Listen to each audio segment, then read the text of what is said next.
Okay, so we have new footage of the tragedy of the woman who ran her SUV into an ICE officer and the ICE officer shot her dead.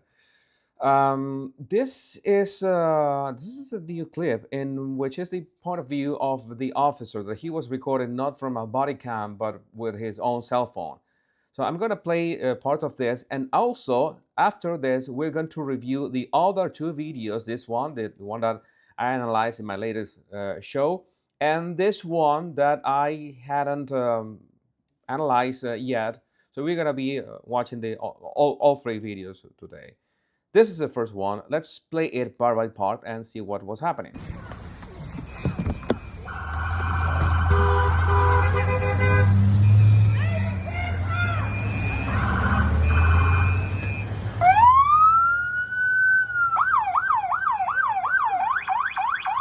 That's fine, dude.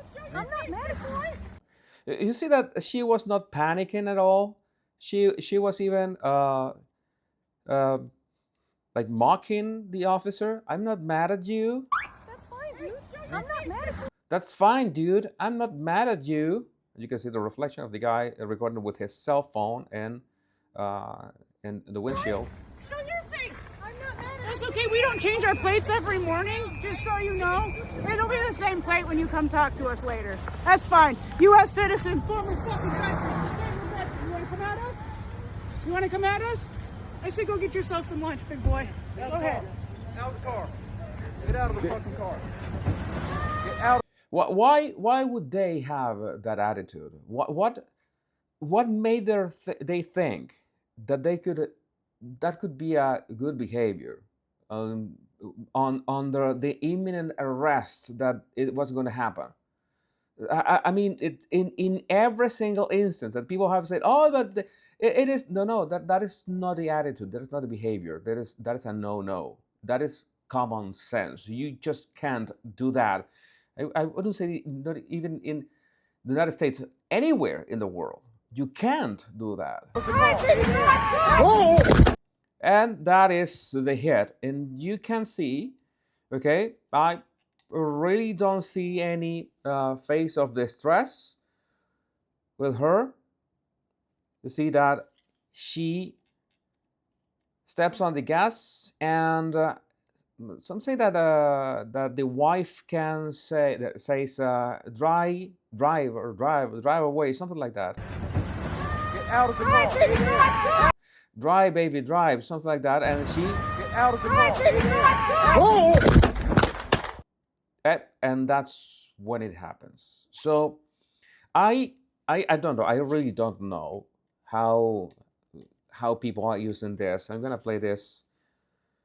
Okay, you see, okay, you see this angle, right? You see this angle. It's very easy to spot the position of the officer who is filming and the direction of the SUV right there is right in the line of the trajectory of the vehicle. Get out of the car.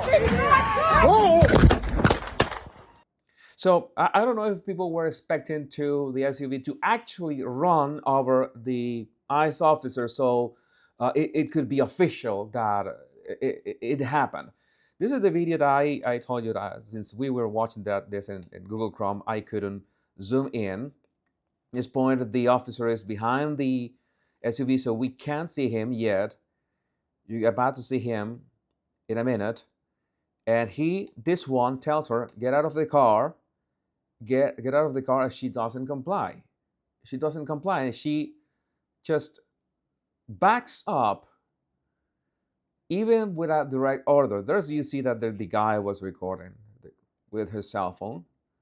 Okay, guy was recording with his cell phone, and you can see a couple of things. First, that you see how the wheels spun. Sorry about that. Slipped. Okay, right there. I'm gonna play it. No! Right, that is important. It's like she's stepping the gas in a way. I'm gonna zoom in so you can see. No!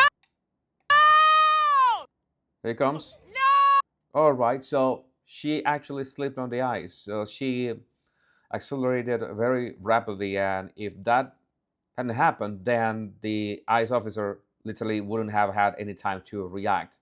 He would have been literally run over. So that's when this happens. She's shot 3 times, I believe, and she crashes at the end. Let's see the other angle. This is one of the most, let's not say clear, but it's not that really that clear. I'm going to try to describe. This is the silhouette of the officer, and you can see how his body is literally pushed by the SUV. Here's the headlight of the SUV. Here's the officer. I mean, try to be careful with those AI enhanced videos out there. Make sure that you work with the original. Doesn't matter if the original looks like trash. Okay, it doesn't matter, because the AI enhancement is always going to add artifacts that are not there. It's going to add information that is not there. So that would lead you ultimately to a faulty analysis. It's always better to use the absolute original. So you see that there was a separation between the figure and the end of the SUV, that is this one, and you see that the SUV actually pushes the officer away. And the only reason that the SUV doesn't go faster is because it slips on the ice. This is what happens. So again, I don't know how many times we have to address this. I don't know how many times we have to address it. There's a crisis of lack of common sense. In many ways, in a lot of ways, this could have been prevented. I mean, there's no single instance that you can tell me that this is a healthy way to live. And you can say, hey, you know what? I'm going to go and defend some Somalians over the only kid that I have. You know that she was she doesn't have the custody of her first 2 sons. That is odd. That is very odd, because it's really hard for a mother to lose custody of her sons, but she still has custody of a 6-year-old. So that is odd. So you have lost custody of 2 of your sons. You're the custody of one, a 6-year-old, and you are going to risk it all for an arrest at a minimum. At a minimum, you're risking an arrest, and you are like proud of it and cocky about that. Hey, notice how the pleasure that she takes from this, from threatening, from it's not being a threaten. It's like mocking the officers. How are you going to pretend that is the right behavior? And how are people going to defend this? I really don't know how people can defend this and sadly, again, I'm going to say it. It is a tragedy. It could have been prevented. If you have common sense, this kind of things have a very much lower risk of happening. Some will say that I'm blaming the victim, but I'm saying that you could use that word all day if you want. But I'm going to repeat that again, as I've said in my life. This is common sense. So make sure that you use your common sense. But let me know what you think about this in the comments. My name is Jesus Enrique Rosas. I'm the Body Language Guy. Much love and peace.